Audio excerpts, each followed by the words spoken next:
오늘 저에게 주시는 말씀은 사사기 2장 6절에서 10절까지 말씀입니다. 사사기 2장 6절에서 10절까지 말씀, 제가 읽고 마지막 절은 다 같이 함께 읽도록 하겠습니다. 전에 여호수아가 백성을 보내매 이스라엘 자손이 각기 그들의 기업으로 가서 땅을 차지하였고, 백성이 여호수아가 사는 날 동안과 여호수아 뒤에 생존한 장로들 곧 여호와께서 이스라엘을 위하여 행하신 모든 큰 일을 본 자들이 사는 날 동안에 여호와를 섬겼더라. 여호와의 종 눈의 아들 여호수아가 110세 죽음에 무리가 그의 기업의 경내 에브라임 산지 가이스산 북쪽 딥낫 헤레스에서 장사하였고, 그 세대의 사람도 다 그 조상들에게로 돌아갔고, 그 후에 일어난 다른 세대는 여호와를 알지 못하며 여호와께서 이스라엘을 위하여 행하신 일도 알지 못하였더라. 아멘.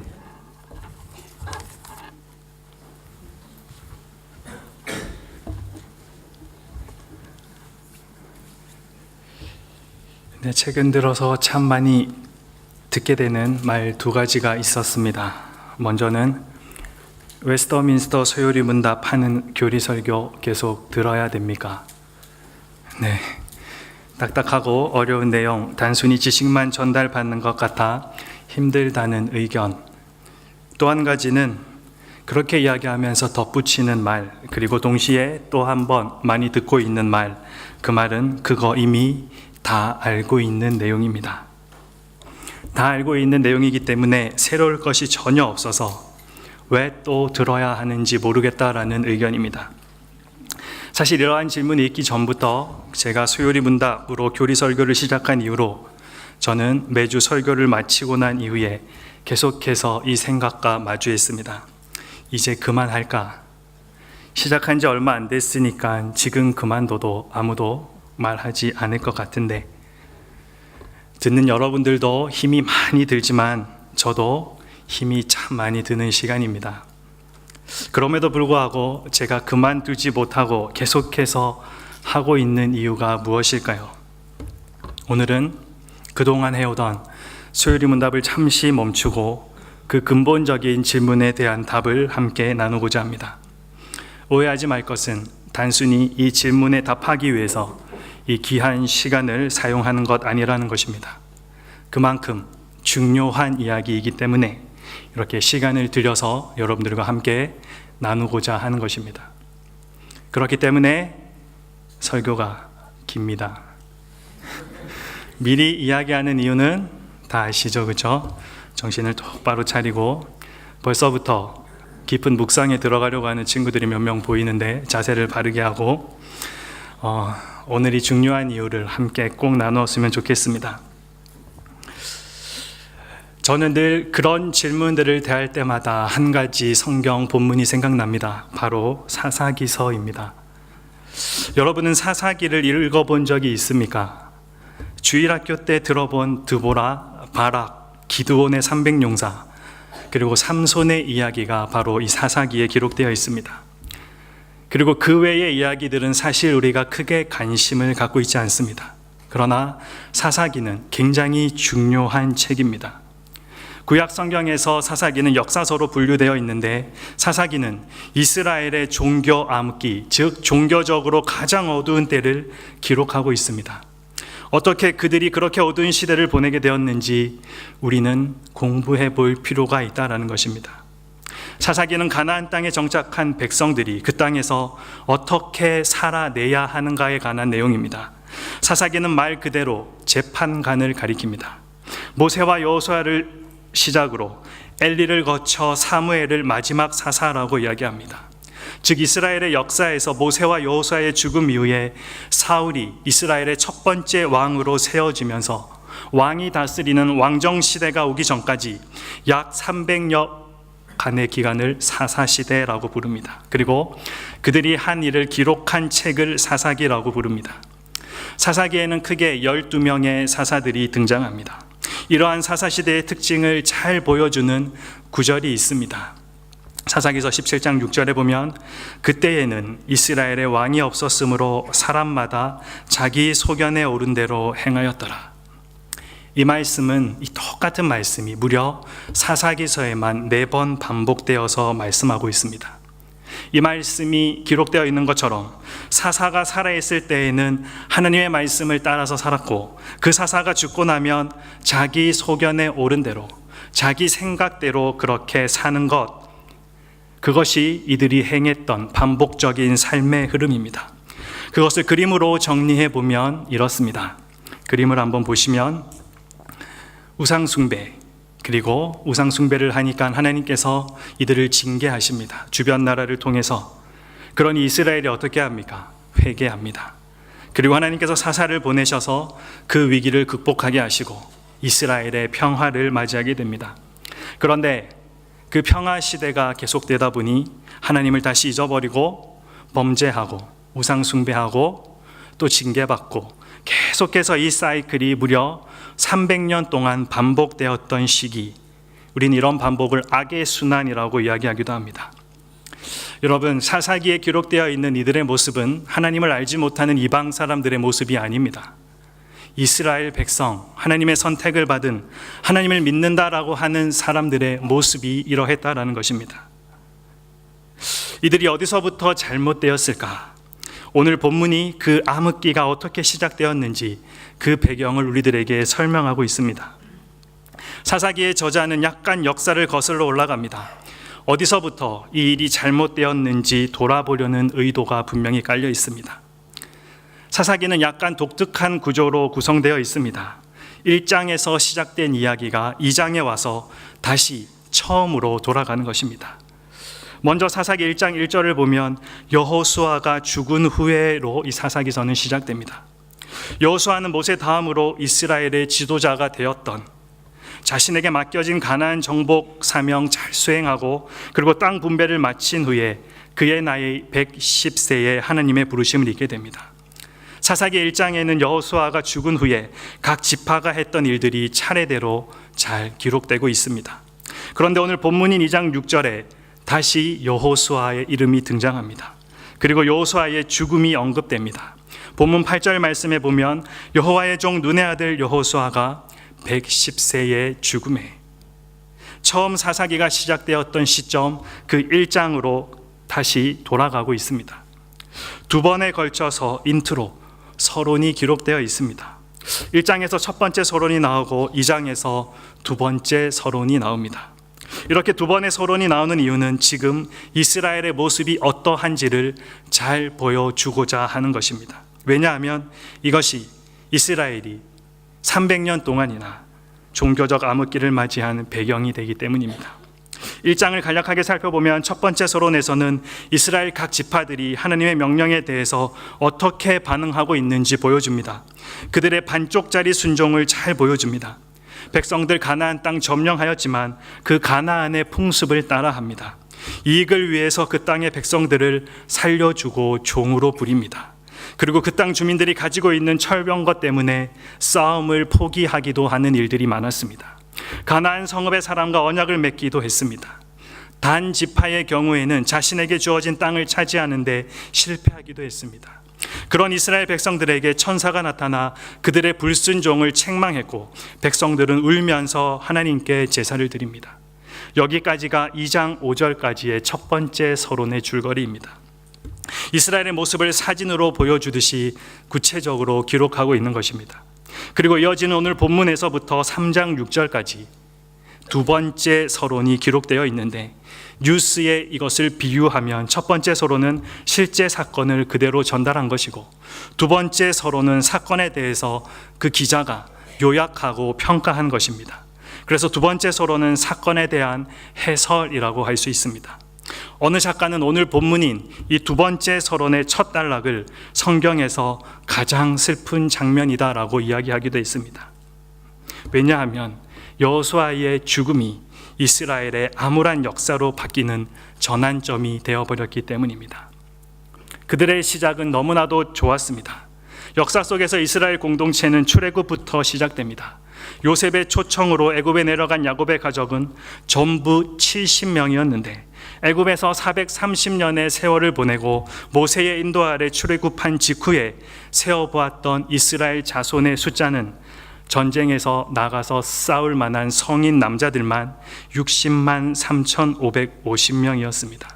거기에다가 남자와 여자, 어린아이까지 다 합친 숫자는 200만 명 정도 되었을 것입니다. 이 200만 명이 이스라엘 국가를 만드는 출발이 되었습니다. 이스라엘 공동체는 모세와 그 뒤를 이어 여호수아가 하나님의 명령을 받아 백성들을 인도하는 신정체제, 하나님께서 이끄시는 그 체제로 시작했습니다. 모세와 여호수아를 돕는 장로, 또 백성 중에서 선발된 천부장과 백부장과 50부장과 같은 리더들이 있었지만 최고의 리더십을 발휘하는 사람은 모세와 여호수아이었습니다. 여호수아는 모세가 죽은 후에 이스라엘을 이끈 구약 시대의 지도자입니다. 깊은 확신과 용맹 그리고 원칙을 가지고 있었던 강한 전사였고, 약속의 땅을 정탐한 후에 갈렙과 함께 용감하게 10명의 정탐꾼은 우리 저 땅 못 들어간다라고 했지만 하나님께서 우리와 함께 하시기 때문에 우리 그 땅에 들어갈 수 있다라고 소수 의견을 제시했던 용감한 비전의 소유자였습니다.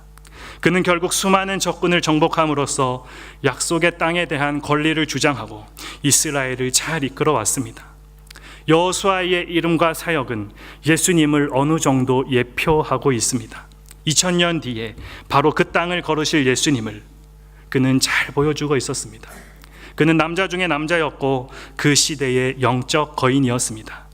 여호수아 23장과 24장을 보면 여호수아가 이제 죽기 전에 이스라엘 백성들을 모아놓고 마지막 고별 설교를 하는 내용이 기록되어 있습니다.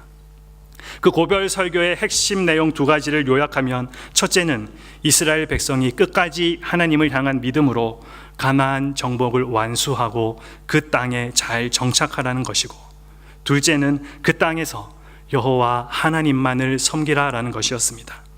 여호수아 24장 15절 말씀에 보면 우리는 유명한 여호수아의 고백을 만나게 됩니다. 우리 함께 읽어보겠습니다. 만일 여호와를 섬기는 것이 너희에게 좋지 않게 보이거든 너희 조상들이 강 저쪽에서 섬기던 신들이든지 또는 너희가 거주하는 땅에 있는 아모리 족속의 신들이든지 너희가 섬길 자를 오늘 택하라. 오직 나와 내 집은 여호와를 섬기겠노라 하니, 여호수아의 이 말을 들었던 이스라엘 백성들이 무엇이라고 대답합니까? 이어지는 16절 말씀에 보면 백성이 대답하여 이르되 우리가 결단코 여호와를 버리고 다른 신들을 섬기기를 하지 아니하오리니. 그리고 21절에서 다시 한 번 더 대답합니다. 백성이 여호수아에게 말하되 아니니이다. 우리가 여호와를 섬기겠나이다 하는지라. 그리고 여호수아서는 이렇게 마무리되고 있습니다. 24장 31절 말씀 함께 읽어보겠습니다. 이스라엘이 여호수아가 사는 날 동안과 여호수아 뒤에 생존한 장로들 곧 여호와께서 이스라엘을 위하여 행하신 모든 일을 아는 자들이 사는 날 동안 여호와를 섬겼더라. 너무나도 감동적인 해피엔딩의 모습입니다. 참으로 훈훈하게 마무리되는 것처럼 보입니다. 그런데 여호수아서의 이 마지막을 본 우리들, 오늘 사사기서를 보면 충격을 받을 수밖에 없습니다. 오늘 본문 사사기 2장에 기록된 여호수아의 죽음과 그 뒤에 펼쳐진 상황은 너무나도 놀랍고 비참한 것입니다. 8절 말씀에 보면 여호와의 종 눈의 아들 여호수아가 죽어서 가나안 산지에 묻혔고 동시대의 사람들도 그를 뒤따랐다라고 이야기합니다. 그리고 10절 말씀에 보면 그 세대의 사람도 다 그 조상에게로 돌아갔고 라고 성경은 참으로 엄숙한 어조로 말하고 있습니다. 여기에 사사기 기자는 이런 비관적인 이야기를 덧붙이고 있는데 10절 말씀에 보면 그 후에 일어난 다른 세대는 여호와를 알지 못하며 여호와께서 이스라엘을 위하여 행하신 일도 알지 못하였더라.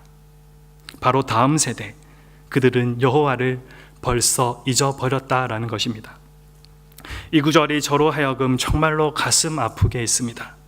제 자신을 너무도 잘 알고 있고 우리 인간들이 천성적으로 얼마나 변덕스러운지를 뼈저리게 인식하고 있었지만 그 백성들의 열정과 헌신에 나타났던 이 극적인 반전은 참으로 충격적입니다. 상상도 못할 일이 벌어졌기 때문입니다. 이들의 모습이 너무 빠르고 급작스럽지 않습니까? 사사기의 비참한 기사들이 되풀이해서 이야기하듯이 그들은 깊은 무관심과 불신앙에 빠져 있었습니다. 한때 너무나도 강건했던 그 나라는 오랜 부패에 빠지게 되고 고통과 죽음, 억압의 시간들만 이어졌습니다. 그것도 한순간에 그렇게 되어버린 것입니다. 마치 하나님과 함께 했던 기적적이고 압도적이었던 그 구원의 역사가 이제는 아예 없었던 일처럼 보이게 됩니다. 어떻게 이런 일이 있을 수 있을까? 여러분, 이스라엘 백성들이 어떤 백성입니까? 하나님이 그들을 위해 행하신 일이 어떤 일인데 그 일을 모른다는 말이라도 됩니까? 이 일이 수백 년이 지난 후에 벌어진 일입니까? 아닙니다. 아버지가 죽은 후에 다음 세대인 그 자녀들, 그 세대가 여호와를 알지 못했다라는 것입니다. 여기서 한번 생각해 봅니다. 정말로 이스라엘 다음 세대들이 하나님이 누구신지 정말 몰랐을까? 여러분들은 어떻게 생각하십니까? 정말 그 자녀들이 살면서 한 번도 이 하나님의 이름을 들어본 적이 없었을까요? 하나님이 그들을 위해서 하셨던 일, 애굽에 내려진 10가지 재앙, 홍해와 요단강을 마른 땅으로 건너게 하시고 광야 생활 가운데서도 매일 만나를 내려주시고 목이 마르다 하니 반석에 물을 내시며 그렇게 이끄셨던 그것 정말 몰랐을까? 정말로 그들이 정복하기 힘들었던 여리고성 7바퀴 돌고 함성 질렀더니 무너졌던 그 사건, 이들은 정말 그것이 하나님이 하셨다라는 것을 몰랐을까? 부모가 자녀에게 얘야, 하나님은 이런 분이시란다라고 설명했을 때 그 자녀들이 하나님이 도대체 누구십니까? 하나님이 아빠 친구입니까? 라고 그렇게 반응했을까요? 아닙니다. 여기에서 그 후에 일어난 세대가 하나님을 알지 못했다라는 말은 단순히 지식적으로 하나님을 알지 못했다라는 말이 아닙니다. 성경에서 안다라는 말은 관계적이고 체험적으로 안다는 것을 의미합니다. 언젠가부터 우리는 이 아는 것이 힘인 시대가 되었습니다. 과거 영국의 철학자이며 정치가인 프란시스 베이컨 역시 이를 주장했습니다. 아는 것이 힘이다. 오늘 현 시대를 가리켜서 사람들은 정보화 시대라고 부릅니다. 다시 말해 우리는 정보, 즉 지식의 홍수 시대 가운데 살아가고 있습니다. 때문에 사람들은 이와 같은 시대 속에 살아남기 위해서 무조건 알아야 한다라고 생각합니다. 흔히 사람들은 지식 자체의 소유를 아는 것과 똑같이 생각합니다. 우리는 지금까지 경험을 해왔습니다. 어떠한 경험입니까? 우리 모두는 프라이머리, 인터, 그리고 칼리지를 거쳐서 대학과 대학원을 다니면서 우리가 아는 것이란 곧 정답을 기록하는 것이라는 생각을 우리도 모르게 주입받았습니다. 다시 말해 안다는 것의 정의가 지식 전체를 이해하고 받아들이고 외우는 것이라기보다는 그냥 그 차원에서 끝나버렸다라는 것입니다. 물론 학교 교과목에는 뉴질랜드에는 없지만 한국에는 바른 생활, 도덕, 윤리라는 과목들도 존재합니다. 하지만 그 과목들 역시 평가할 때는 시험을 쳐서 그 시험에 적혀 있는 답안지의 내용을 보고 평가하게 됩니다. 여러분, 아무리 선한 행동했어도 그날 도덕 시험 잘 보지 못하면 그 학생의 도덕 점수는 빵점입니다. 한마디로 세상 속에서 우리들이 지금까지 배워온 지식이란 우리의 삶과는 별로 상관이 없는 것들이었습니다. 그런데 성경은 지식, 곧 아는 것에 대해서 다른 의미를 가지고 있습니다. 즉 알에 대한 정의가 세상이 말하는 정의와는 분명히 다르다라는 것입니다. 먼저 헬라적인 의미에서 본다라는 것은 아는 것이었습니다. 그래서 성경에서 본다는 것은 단지 눈으로 우리가 보는 것 이상의 아는 것을 의미합니다. 예를 들면 마태복음 6장에 이런 내용이 나옵니다. 눈은 몸의 등불이니 그러므로 내 눈이 성하면 온 몸이 밝을 것이요 눈이 나쁘면 온 몸이 어두울 것이니 그러므로 내게 있는 빛이 어두우면 그 어둠이 얼마나 더하겠느냐. 눈이 밝다는 것은 바르게 안다라는 것입니다. 바르게 볼 수 있는 사람은 바른 것을 알 수 있는 사람이니 두 주인 중에 바로 누가 진짜 주인인지 그 하나님을 알아볼 수 있다라는 것입니다. 그리고 이어지는 24절에 우리가 잘 아는 구절 나옵니다. 한 사람이 두 주인을 섬기지 못할 것이니 혹 이를 미워하고 저를 사랑하거나 혹 이를 중히 여기고 저를 경히 여김이라. 너희가 하나님과 재물을 겸하여 섬기지 못하느니라. 그래서 눈은 바르게 알 수 있는 능력이 되기에 눈이 밝아야 한다라고 성경은 표현합니다. 보는 것이 아는 것이기 때문입니다. 거기에 비해서 히브리적인 의미의 안다라는 것은 경험을 통해 알게 된 그 상태를 의미합니다. 창세기 4장 1절 말씀에 보면 아담이 그의 아내 하와와 동침하매라는 단어가 나옵니다. 여기에서 이 동침이라는 말이 바로 안다라는 말입니다. 무슨 말입니까? 히브리어로 야다라는 단어. 결혼한 남자와 여자가 관계를 통해서 서로를 깊이 아는 것과 같이 잘 알고 있다라고 이야기할 때 이 단어를 사용합니다. 이사야서 53장 3절에도 이 단어가 똑같이 쓰이고 있습니다. 그는 멸시를 받아 사람들에게 버림받았으며 강고를 많이 겪었으며 질고를 아는 자라. 여기에서도 이 아는 자라는 의미는 메시아이신 예수님이 몸소 고통과 고난을 겪었기 때문에 우리의 아픔을 아신다라는 것입니다. 히브리적인 의미에서 안다는 것, 그것은 경험적인, 우리가 몸으로 체험된 알을 의미합니다. 성경이 말하는 알미란 언제나 삶을 떠나서는 이야기할 수가 없습니다. 다시 말해 안다는 것은 단순히 지식적인, 지적인 차원의 그 수준에 있는 것이 아니라 그냥 암기해서 아는 그 수준이 아니라라는 것입니다. 성경에서 말하는 알미란 바로 그렇게 살아가는 것, 그렇게 사는 것입니다. 이것이 성경이 말하는 안다라는 말의 정의입니다. 사도 요한도 하나님을 아는 것이 지식적인 것이 아니라 경험적인 것임을 분명히 말씀하고 있습니다. 요한일서 2장 3절에서 6절 말씀 우리 한번 읽어보겠습니다. 우리가 그의 계명을 지키면 이로써 우리가 그를 아는 줄로 알 것이요. 3절 말씀 다시 한번 보면 우리가 그의 계명을 지키면 이로써 우리가 그를 아는 줄로 알 것이요.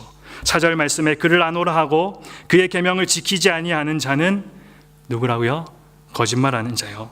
진리가 그 속에 있지 아니하되.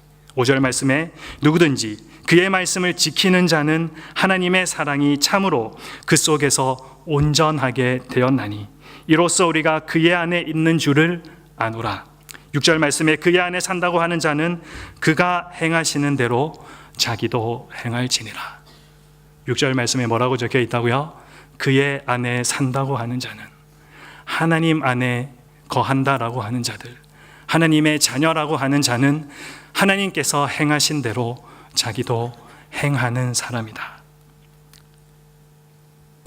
여호수아 이후의 백성들, 그 하나님을 알지 못했다라는 것입니다. 이스라엘은 하나님께서 함께 하신 특별한 역사, 히스토리가 분명히 있었습니다. 그래서 백성들은 이 역사를 유산으로 잘 이어받았습니다. 하지만 그들은 그 역사 속에 담겨 있었던 그 신앙은 이어받지 못했습니다. 그 역사가 나와는 관계없는 이야기가 되었고 나의 삶과 연결시키지 못했다라는 것입니다. 역사 이야기를 들으면서 그 사실을 단지 그들이 지식으로 알았다면, 그 역사에 담겨 있는 정신과 나에게 주는 교훈이 없다면 우리에게도 성경 말씀은 소용이 없는 것입니다. 그것이 나에게 어떤 의미인지, 그것 때문에 내가 어떻게 살아야 하는지 나에게 아무런 영향력을 주지 않는다면 그것은 우리도 아는 것이 아닙니다. 다시 말하면 하나님을 알지 못한다라는 것은 지식적으로 하나님을 모른다라는 말이 아니라 그들의 삶 가운데서 더 이상 하나님이 중심되지 못했다라는 말입니다. 그들은 하나님을 잊어버린 것입니다. 현 세대가 다음 세대에게 하나님을 경외하는 법 가르치지 못했습니다. 그래서 다음 세대는 하나님이 어떤 분이신지, 정말로 그분이 기뻐하시는 것이 무엇인지, 무엇을 미워하시고 그분을 어떻게 섬겨야 하는지, 우리는 그분의 백성으로서 어떻게 사는 것이 합당한지를 배우지 못했다는 것입니다. 이것이 얼마나 가슴 아픈 일인지 모릅니다. 하나님의 선택받은 백성으로서 세상 가운데서 하나님을 전하며 구별될 삶을 그렇게 살아야 하는 이스라엘 백성들이었는데 그들 자신의 정체성 완전히 잊어버린 채 가나안이 하는 것 똑같이 따라하며 살고 있었습니다. 사사기의 비극은 이렇게 시작되는 것입니다. 하나님을 알지 못하는 것. 이것이 사사기에 나오는 모든 문제의 원인이 됩니다. 이 서론이 끝나고 나서 바알신을 숭배하는 사건부터 시작해서 300여 년 동안 계속해서 반복되는 이 사이클은 결국에 여호와를 알지 못했던 이유 때문에 그렇습니다. 한 세대가 경험했던 하나님을 다음 세대에게 전하지 못한 것, 이것이 비극 중의 비극이었습니다. 그래서 오늘 본문에서 그 후에 일어난 세대를 어떤 세대라고 표현하고 있습니까? 다음 세대가 아니라 다른 세대라고 말합니다. 저는 이 표현이 정말 마음 아프면서도 너무나도 잘 어울리는 표현이다라고 생각했습니다. 사사기에 나오는 백성들은 이전 세대와 같지 않았습니다. 정말로 다릅니다. 완전히 다른 세대였습니다. 사사기는 이 다른 세대가 겪어가는 이야기들로 가득합니다. 이것이 우리에게 큰 도전으로 다가오고 있습니다. 우리도 지금은 괜찮을지 모르겠습니다. 문제가 없는 것처럼 보일 수도 있습니다. 당장은 어려운 점이 눈에 보이지 않습니다. 하지만 우리도 이 책임 다하지 않는다면, 우리도 그냥 그렇게 침묵해 버린다면 머지않아 이 문제는 우리에게도 현실이 될 것입니다. 사사기의 이야기가 성경 속에 기록되어 있는 역사적인 기록이 아니라 바로 우리들의 이야기가 될 수 있다는 것입니다. 지금 우리가 방심하면서 엉뚱한 곳에 마음 빼앗기고 한눈 팔고 있는 이때 우리는 세상에게 다음 세대를 빼앗기고 있는지도 모르겠습니다. 저와 여러분의 세대가 다음 세대가 아니라 다른 세대가 될 수 있다는 것입니다. 세상은 정말 빠르게 변화되고 있습니다. 그리고 그만큼 빠르게 타락해 가고 있습니다. 죄를 죄로 여기지 않습니다. 여러분들, 사실 옛날에는 믿는 사람들이나 믿지 않는 사람들이나 죄라고 말하는 것이 그렇게 크게 다르지 않았습니다. 하지만 지금은 완전히 다릅니다. 사람들이 죄를 더 이상 죄라고 생각하지 않습니다. 이런 세상 속에서 우리가 살아가다 보니 우리도 점점 우리의 양심이 무감각해져 가고 있는 것입니다. 여러분들이 TV를 볼 때, 드라마를 볼 때 정말로 그 속에 온갖 죄악된 일들로 구성되어 있는데 너무나도 아름답게 꾸미고 매력적인 것으로 소개하는 것을 보게 됩니다. 남녀가 서로 좋으면 같이 자는 것, 당연한 것처럼 이야기합니다. 결혼도 하기 전에 아기를 먼저 가지는 것, 참으로 예전에는 부끄러워서 방송에서 입 밖에도 낼 수 없었던 이야기인데 이제는 혼수라고 이야기하며 부끄러운 줄도 모르고 이야기합니다. 오히려 그렇게 하지 않는 것이 더 이상한 일이 되어버렸습니다.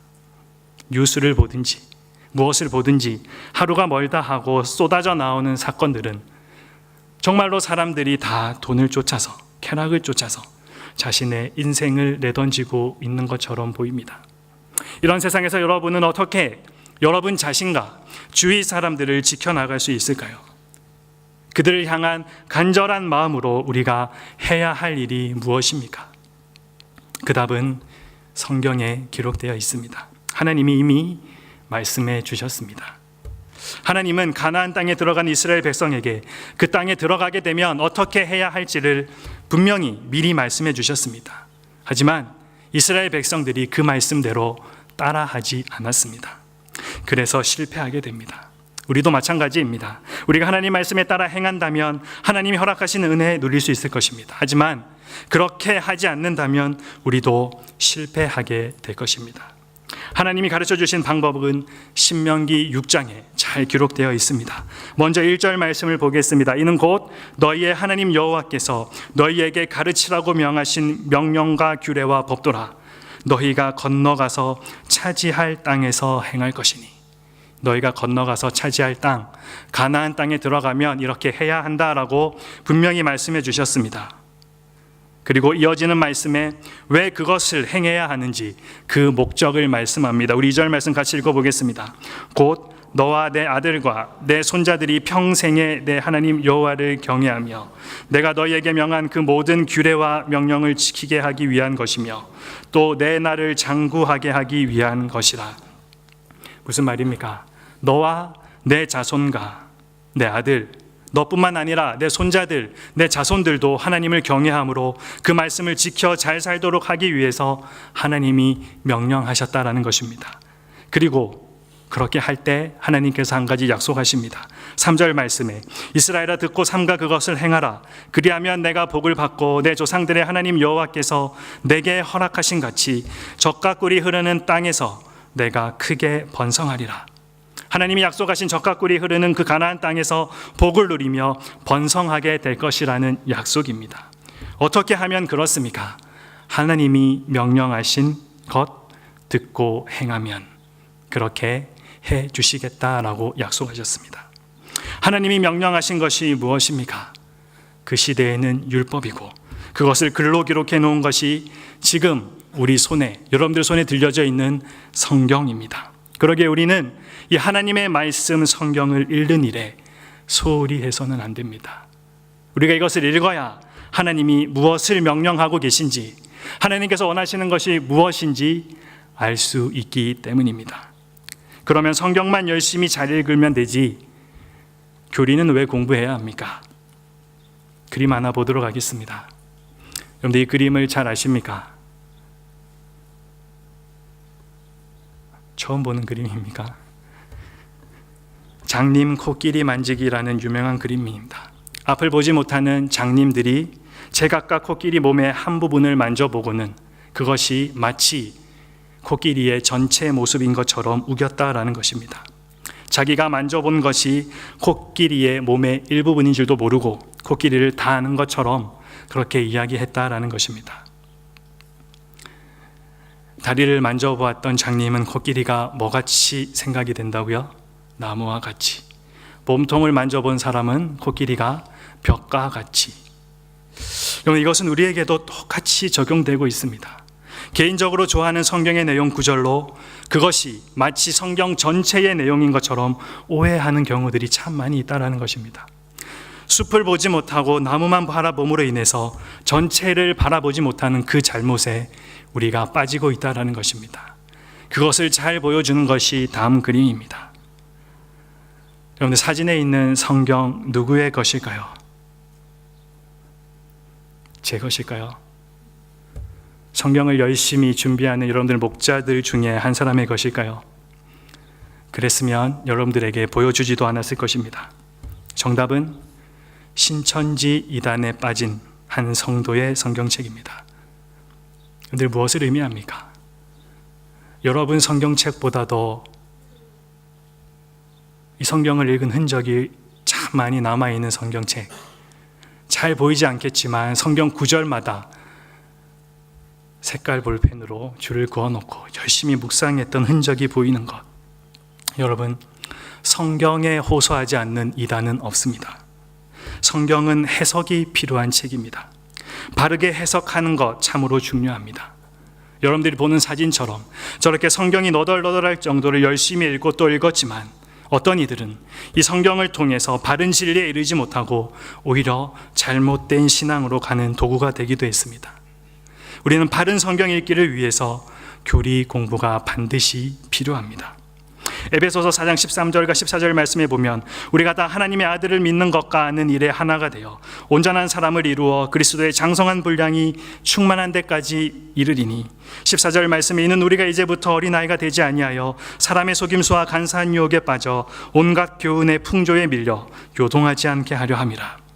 우리가 교리를 공부함으로써 진리의 말씀을 옳게 분별할 수 있을 뿐 아니라 예수님을 온전히 알고 믿게 됨으로써 더 이상 여러분들의 신앙이 어린아이가 아니라 그리스도의 장성한 분량에 이르는 온전한 사람으로 자라갈 수 있게 하기 위함이다라는 것입니다. 또한 교리 공부를 하면 성경과 설교를 보다 잘 이해할 수 있게 됩니다. 그리고 무엇보다도 자기 방식대로 성경을 해석하는 이단들의 잘못된 가르침으로부터 여러분들 자신들을 보호해 갈 수가 있습니다. 한 사람을 소개합니다. 누구인지 맞추는 사람은 끝나고 나서 제가 선물을 하나 드리도록 하겠습니다. 나는 누구일까요? 나는 신학 박사 학위 소유자입니다. 저는 아니겠죠. 나는 꽤 유명한 설교자입니다. 이것도 아닌 것 같습니다. 나는 누구 못지않게 성경을 잘 알고 있습니다. 그러나 나는 여전히 아이들처럼 매일 아침 교리 문답을 또박또박 읽고 공부합니다. 그런데도 아직 나는 그것을 원하는 만큼 시원하게 이해할 수 없습니다. 그래서 나는 계속해서 교리 문답의 아이와 학생으로 남아 있습니다. 여기서 말하는 나는 누구일까요? 누구일까요? 바로 마틴 루터입니다. 종교개혁의 깃발을 높이 들었던 신학자이면서 설교가였던 루터의 이야기가 우리를 참 부끄럽게 만듭니다. 신학 박사 학위 소유자, 이름만 말해도 다 아는 유명한 설교가, 종교개혁가, 하지만 그 사람도 매일 아침 계속해서 교리 문답의 아이와 학생으로 남아있다. 그 이유가 무엇입니까? 아직 나는 그것을 원하는 만큼 시원하게 이해할 수 없기 때문에. 여러분, 이 교리를 공부해 가는 일은 우리가 한순간에 끝나는 것 아닙니다. 새신자들만, 교회 처음 온 사람들만 하는 것 아닙니다. 우리가 성경을 읽는 일과 함께 평생 해가야 되는 일입니다. 그래야 열심을 품고 우리가 지속적으로 우리의 믿음이 자랄 뿐만 아니라 하나님을 더 깊이 알아갈 수 있는 귀한 도구가 되기 때문입니다.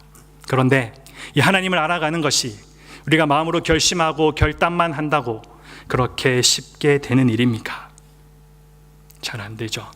그럼 어떻게 하면 그 하나님을 잘 섬기며 나뿐만 아니라 우리의 다음 세대들, 우리의 후배들이 잘 살아갈 수 있을까요? 이런 고민을 먼저 했던 우리의 신앙의 대선배 모세가 그 방법을 아까 우리가 보았던 신명기 6장 4절에서 5절 말씀에 이렇게 말해주고 있습니다. 이스라엘아 들으라.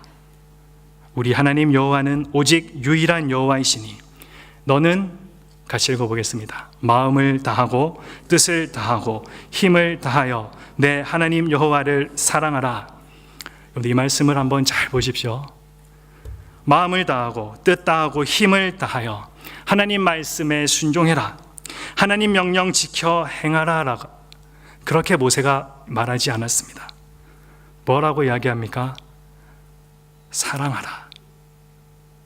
예수님께서도 이 말씀을 크고 첫째 되는 계명이라고 말씀하셨습니다. 마태복음 22장에 보면 내 마음을 다하고 목숨을 다하고 뜻을 다하여 주 너의 하나님을 사랑하라 하셨으니 이것이 크고 첫째 되는 계명이요. 하나님을 사랑하지 않으면서도 하나님의 말씀에 순종할 수 있습니다. 신약 성경에 예수님의 칭찬을 가장 많이 들었던 바리새인들이 그렇게 했습니다. 오해하지 마십시오. 칭찬이 아닙니다. 욕이란 욕은 다 들었던 바리새인들, 사랑하지 않고도 하나님의 말씀을 어떻게 지켜갈 수 있는지 잘 보여주었던 사람입니다. 그런데 이 사랑하라는 명령 앞에 사실 우리는 다른 핑계를 댈 수가 없습니다. 여러분들이 누군가를 사랑하면 상대방이 하는 말 대충 듣지 않습니다. 지금까지 내가 20년, 30년 가까이 살아오면서 똑같이 반복하고 내 몸 가운데 습관처럼 붙어있는 일이라도 사랑하는 사람이 이야기했다면 그 행동을 한번 바꾸어 보려고 노력합니다. 신앙에서도 마찬가지입니다. 하나님 사랑하면 그 말씀을 농담처럼 듣지 않습니다. 주의 깊게 듣습니다. 그리고 그 말씀에 순종합니다. 매일 똑같이 반복되는 말씀이어도 그거 다 아는 말씀인데요 하나님 이라고 말하지 않고 저게 왜 또 나한테 반복적으로 들릴까? 하나님께서 저 말씀을 통해서 나에게 하시고자 하시는 일이 무엇일까? 깊이 생각해 본다라는 것입니다. 그러기에 하나님은 무엇보다 먼저 우리들에게 사랑하라라고 명령하셨습니다. 그것도 그냥 사랑 아닙니다. 마음 다하고 뜻 다하고 목숨 다하고 하나님을 사랑하라 말씀하셨습니다. 이 신명기 말씀을 모세가 지금 누구에게 말하고 있습니까? 이스라엘의 부모 세대들입니까? 부모들이 자녀들에게 하나님을 사랑하도록 가르치라라는 그런 단순한 명령입니까? 그렇게 보일 수 있지만 아닙니다. 이 말씀을 지금 누구에게 하고 있습니까? 바로 주어는 너는입니다. 지금 이 말씀을 보고 있는 너, 다른 사람이 아니라 바로 너, 네가 무엇보다 먼저 해야 할 일은 하나님 사랑하는 거야. 무언가 가르치기 전에, 무언가 하려한 방법 고민하기 전에 가장 우선적으로 해야 할 일은 하나님을 사랑하는 거야. 이것이 오늘 성경이 우리들에게 말해주고 있는 해결책입니다. 저와 여러분들이 다른 세대가 되지 않도록 붙들 수 있는 방법은 우리 모두가 하나님을 사랑하는 것입니다. 마음을 다해서 뜻을 다해서 힘을 다해서 목숨을 다해서 하나님을 사랑해야 하는 것입니다. 저와 여러분은 말은 참 잘하고 있는데 내 삶이 그들에게 어떤 말을 하고 있는지는 잘 생각하지 않는 것 같습니다. 내가 그들에게 말하는 것과 내가 살아가는 것이 얼마나 차이가 나는지를 살피려고 하지 않는다라는 것입니다. 하지만 여러분들의 말을 듣는 그 사람들은 그 차이를 살펴보고 있습니다. 저는 지금 세상의 모습을 보며 두려움이 생기기도 합니다. 지금도 세상이 이렇게 타락해 가고 있는데 우리의 후배들이 또 나의 자녀들이 커서 그들이 살아갈 세상은 과연 어떤 모습일까? 그거 한번 생각하면 마음에 걱정과 두려움이 생기게 됩니다. 하지만 저에게 그보다 더 큰 두려움이 하나 있습니다. 그것은 바로 제 자신에 관련된 것입니다. 지금 이렇게 하나님을 사랑하라고 말하면서 하나님을 섬기는 것이 가장 가치 있는 일이라고 말하면서 정작 나는 하나님을 얼마나 사랑하고 있는지, 그냥 빈 껍데기 같은 신앙으로 매주 의무감으로 그냥 그렇게 순종하고 있는 것은 아닌지, 나는 정말 기쁨으로 주님을 섬기고 감사함으로 수고하고 있는지, 하나님을 섬기는 즐거움을 잃어버리고 하나님을 사랑함이 식어져 버린 나에게서 우리 청년들이 또 우리 성도님들이 무엇을 배울 수 있을까? 그것이 두렵습니다. 내 말과 내 삶이 다를 때 그것은 사실 악한 세상보다 더 두려운 것이 됩니다. 하나님을 사랑하라고 가르치는 내가 하나님을 사랑하지 않는다면 무슨 소용이 있겠습니까? 그게 타락한 목회자들 아닙니까? 뉴스에 나와서 욕을 얻어먹는 사람들만 타락한 목회자들이 아닙니다. 저는 공개적으로 들키지 않아서 뉴스에 나오지 않았을 뿐이지 그들과 저의 차이는 종이 한 장만큼 지극히 작은 차이입니다. 정말 부족한 저를 여기까지 인도하신 하나님의 은혜 잊어버리고 200명이 넘는 청년들 맡고 있다는 것으로 내가 뭔가 된 것처럼 그렇게 착각에 빠져서 교만하고 하나님 믿고 그냥 이 땅에서 그냥 그렇게 편하게 살려고 애쓰는 그런 자격 없는 자 되지 않을까 두렵다라는 것입니다. 우리 마하나임도 마찬가지입니다. 겉으로 볼 때에는 참 괜찮아 보입니다. 하지만 여러분들이 하나님을 향한 그 사랑에서 멀어져 있다면 아무 소용없습니다. 다른 외적인 것들 사실 아무것도 아닙니다. 사람이 많고 시스템이 잘 갖추어져 있고 예배당의 시설이 좋은 것, 사실 이것들은 한순간에 다 무너질 수 있는 것들입니다.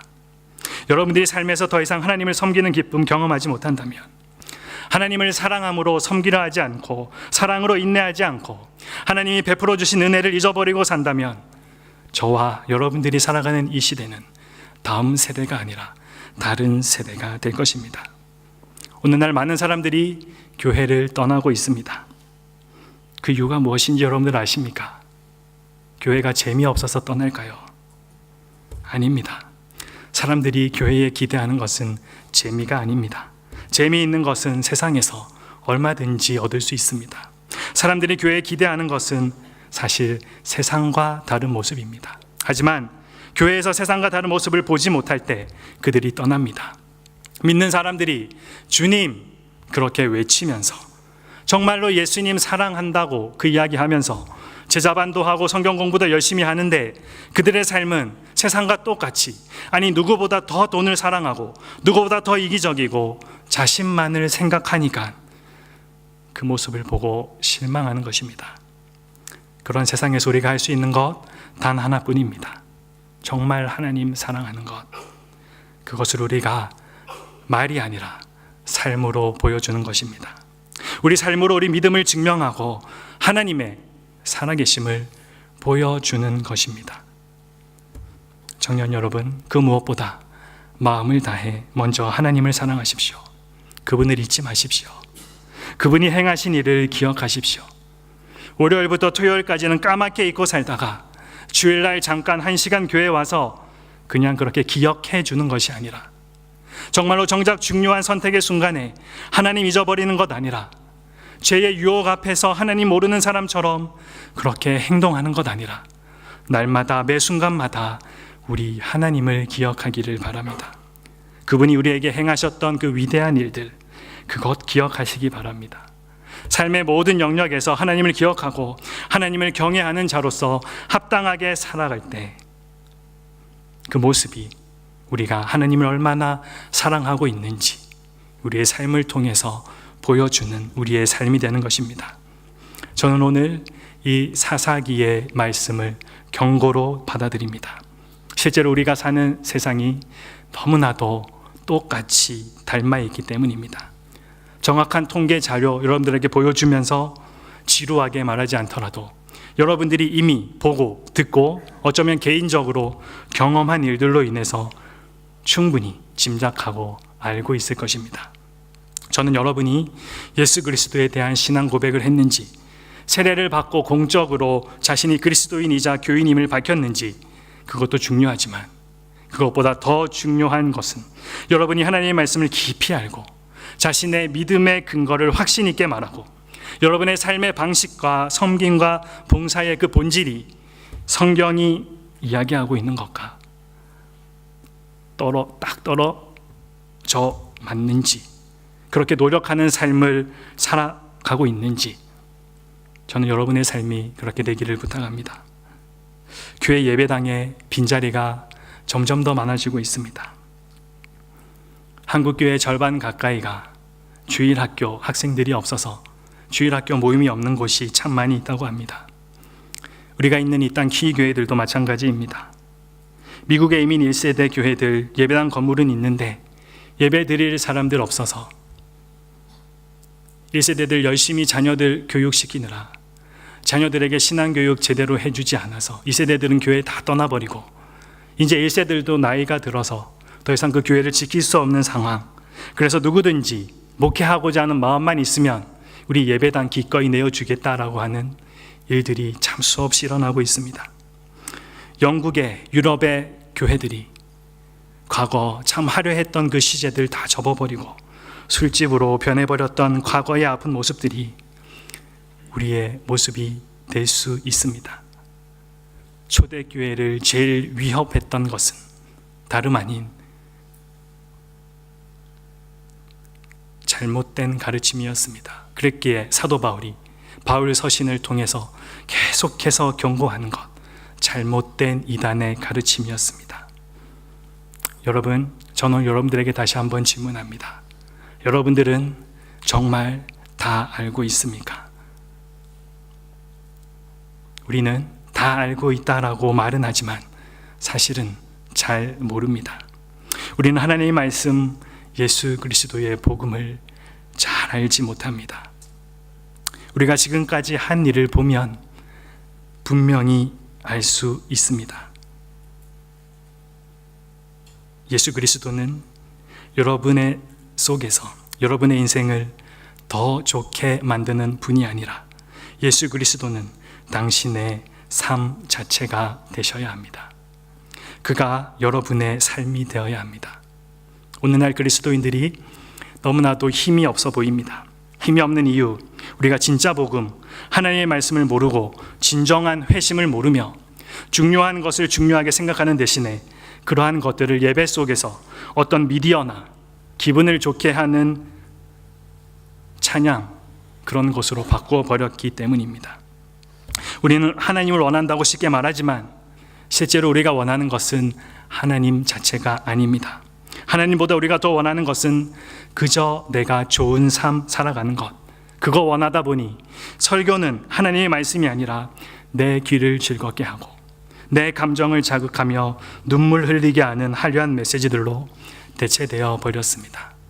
그래서 여러분들도 눈물 한번 흘리고 가야지, 마음의 감동 한번 받고 가야지 그날 설교에 은혜 받았다라고 이야기하게 되는 것입니다. 이것은 우리가 복음을 잃어버렸기 때문입니다. 진짜 하나님의 말씀을 잃어버렸기 때문에 우리에게 힘이 없는 것입니다. 여러분, 정말로 부탁합니다. 여러분이 예수님의 이름만 알고 있어서는 절대로 구원받을 수 없습니다. 사탄도 예수님의 이름은 알고 있습니다. 어떠한 분인지도 알고 있습니다. 정말 다시 한 번 더 여러분들에게 이야기합니다. 옆에 자고 있는 친구 있다면 빨리 깨우세요. 이것을 꼭 듣고 가야 됩니다. 여러분들이 유재석의 이름을 알고 있는 것 같이 이름만 아는 정도로 예수 그리스도의 이름을 알고 있다면 여러분들은 마지막 날에 크게 후회할 수 있습니다. 예수 그리스도의 이름만 알고서는 구원받을 수 없습니다. 믿고 행하는 자 구원받을 수 있습니다. 오늘 사사기의 경고를 여러분들은 우습게 생각하지 마십시오. 성경에 기록되어 있는 한 챕터로 역사 속에 과거의 이스라엘 백성들의 아픈 기억으로 생각하지 마십시오. 우리 다시 회복해야 합니다. 저와 여러분이 다른 세대가 되지 않도록 이 속임의 시대 가운데 확실한 진짜를 가려내는 싸움 우리가 해야 합니다. 우리 청년부에 주신 이름 마하나임, 하나님의 군대, 그 이름에 합당한 군인으로서 잘 훈련되어 우리 앞에 놓여져 있는 진리 전쟁을 하나님과 함께 승리해가는 우리 모두 되기를 소망합니다. 기도하겠습니다.